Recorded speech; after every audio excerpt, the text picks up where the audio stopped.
दोस्तों, आपके दिमाग में भी कभी ना कभी यह सवाल जरूर आया होगा कि ईश्वर है या नहीं। तो चलिए जानते हैं आज की इस कहानी के माध्यम से बुद्ध ने क्यों कहा कि ईश्वर नहीं है। दोस्तों, गौतम बुद्ध अपने जीवन काल में अपने प्रवचनों से मानव जीवन में क्रांति लाई थी और हम जानते भी हैं कि गौतम बुद्ध की बातों में जीवन जीने की कला की चाबी छुपी हुई है। उनके जीवन में घटित हुई घटनाओं से बहुत कुछ सीखने को मिलता है।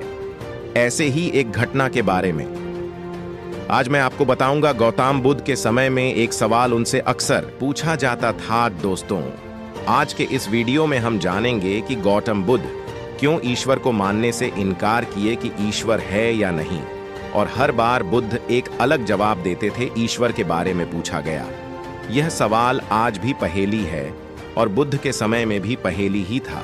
लोगों ने यह सवाल कई बार बुद्ध से पूछा, लेकिन बुद्ध कभी भी इसका सही जवाब नहीं दिए।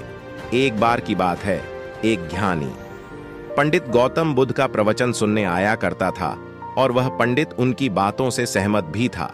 वह मानता था कि गौतम बुद्ध एक ज्ञानी पुरुष हैं।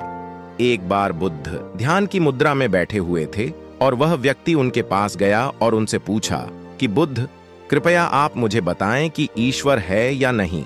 मेरी आपसे प्रार्थना है कि आप मेरे सवाल का मुझे सही जवाब दें। बुद्ध के बारे में यह कहा जाता है कि वह कभी भी किसी भी प्रश्न का सीधा जवाब नहीं देते थे। उनके हर जवाब में रहस्य भरा होता था। ज्ञानी पंडित ने कहा कि मुझे ईश्वर के बारे में आपसे जानना है, ईश्वर है या नहीं। बुद्ध उसकी बात सुनकर मुस्कुराए और फिर पंडित से बोले, ठीक है गौतम। बुद्ध ने कहा कि मैं तुम्हारे सवाल का जवाब जरूर दूंगा, लेकिन उससे पहले मेरे कुछ प्रश्नों का जवाब आप मुझे दे दो। पंडित ने कहा, मैं बिल्कुल आपके प्रश्नों का जवाब दूंगा, आप कृपया प्रश्न पूछें। बुद्ध ने कहा कि क्या तुम सूर्य को मानते हो? पंडित ने बुद्ध की तरफ देखा और कहा कि यह किस प्रकार का प्रश्न है? मैं छोटा बच्चा हूं। आप जो मुझसे बच्चों वाला प्रश्न पूछ रहे हैं, सूर्य तो साक्षात प्रकट होता है और पूरी दुनिया को रोशनी देता है। धरती पर रहने वाले हर जीव को सूर्य से ऊर्जा प्राप्त होती है। सूर्य को तो हम रोज ही देखते हैं। बुद्ध ने उनसे कहा कि ईश्वर के होने के बारे में प्रश्न कहां से आया, क्योंकि जिस प्रकार सूर्य हमारे सामने है उसके होने का कोई प्रश्न नहीं होता, तब ईश्वर के लिए यह सवाल क्यों उठा? ईश्वर को मानने की क्या आवश्यकता है? इसका मतलब तो यह हुआ कि आपके मन में कहीं ना कहीं ईश्वर के प्रति संदेह है, क्योंकि ईश्वर सूर्य की तरह आपके सामने नहीं है। आप ईश्वर को भी बुद्धि से ढूंढने के लिए निकले हो और बुद्धि केवल उन्हीं बातों को मानती है जो उसके सामने दिखाई देता है, और ईश्वर कभी भी आपको प्रत्यक्ष रूप में सामने दिखाई नहीं देगा।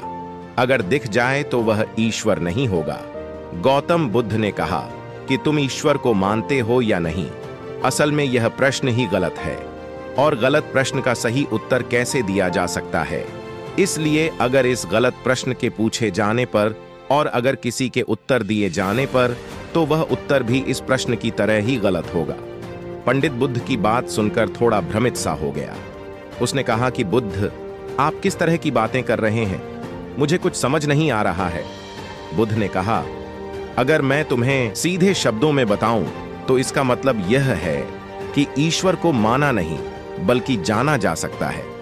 अगर तुम मुझसे यह प्रश्न करते कि मैं ईश्वर को जानना चाहता हूं, तो मैं तुम्हारी मदद कर सकता था, और जिस दिन तुम ईश्वर को जान जाओगे उस ईश्वर की व्याख्या तुम सीधे कभी नहीं कर पाओगे।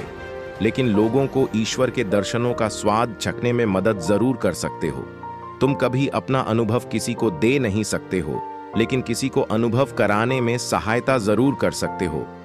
दोस्तों, आपने बुद्ध के जीवन की कितनी कहानियां किस्से सुने होंगे। वहां आपने देखा होगा कि बुद्ध ने कभी भी ईश्वर के बारे में स्पष्ट नहीं कहा, और इसकी वजह से कई बार बुद्ध के ऊपर उंगलियां भी उठी। लोगों ने यहां तक कहा कि बुद्ध कुछ भी नहीं जानते, क्योंकि बुद्ध इस तरह के प्रश्नों का ठीक से उत्तर कभी नहीं देते थे। गौतम बुद्ध इस तरह के प्रश्नों से हमेशा बचा करते थे, क्योंकि ईश्वर और आत्मा के संबंध में कोई उत्तर दिया ही नहीं जा सकता है, और अगर कभी देना भी पड़े तो वह उदाहरण के माध्यम से उसे समझाने का प्रयास करते थे। क्योंकि ईश्वर और आत्मा के संबंध में कोई उत्तर दिया ही नहीं जा सकता है, यह संभव ही नहीं है। और मेरा यह मानना है कि बुद्ध को सचमुच ज्ञान प्राप्त हुआ था। वह उस ईश्वर का अनुभव कर चुके थे, और कोई भी व्यक्ति जो इस अनुभव को प्राप्त कर चुका हो, वह कभी भी ईश्वर के बारे में या ज्ञान के बारे में सीधा सीधा कभी नहीं बताता। वह आपके प्रश्न को बीच में ही लटका देता है, क्योंकि वह चाहता है कि आप उसका स्वाद खुद चखें। गौतम बुद्ध ने कभी वह गलती नहीं की जो आज के कुछ धर्मगुरु कर रहे हैं। कहने का मतलब है कि जितने भी ज्ञानी पुरुषों ने ईश्वर के बारे में स्पष्टीकरण किया, उनके अनुयायियों ने उनके धर्म गुरुओं द्वारा ईश्वर के बारे में कही हुई बातों को मान लिया और अपने अलग अलग समुदाय बना लिए। फिर क्या हुआ, आप यह देख ही रहे हैं। उन गुरुओं द्वारा दी गई प्रामाणिकता के आधार पर आज वह सभी समुदाय एक दूसरे के दुश्मन बने हुए घूम रहे हैं और हथियारों के दम पर यह प्रमाणित करना चाहते हैं कि मेरा गुरु सही है, मेरा ईश्वर सही है। वह लोग यह कहते हैं कि तुम अपनी ईश्वर को छोड़ो और हमारे ईश्वर को मानो, क्योंकि हमारा ईश्वर सत्य है। अगर कोई व्यक्ति ईश्वर की सीधी व्याख्या कर देगा तो अज्ञानियों की भीड़ उसकी बातों को मान लेगी।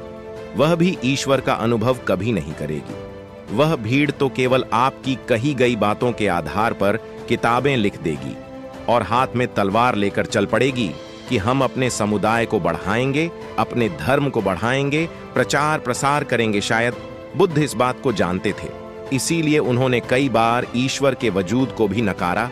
इनकार इसलिए किया कि आपकी प्यास और गहरी हो सके, आप उसको जानने के लिए उतावले हो जाए।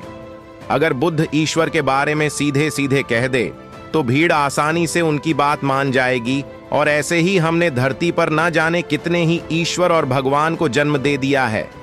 ऐसा लगता है कि ईश्वर ने मनुष्य को नहीं बनाया, बल्कि मनुष्य ने ईश्वर को पैदा किया है। तो दोस्तों, गौतम बुद्ध की कहानी से हमें क्या शिक्षा मिलती है कि भगवान को मानना नहीं बल्कि जानना चाहिए और उसका अनुभव लेना चाहिए। ईश्वर को जानने के लिए सिर्फ एक ही रास्ता है, और वह है ध्यान। ध्यान में जितनी गहराई से जाओगे, उतना ही तुम्हारा ईश्वर के प्रति अनुभव होता चला जाएगा, और तुम्हारे सभी प्रश्नों के उत्तर भी तुम्हें मिल जाएंगे। धन्यवाद।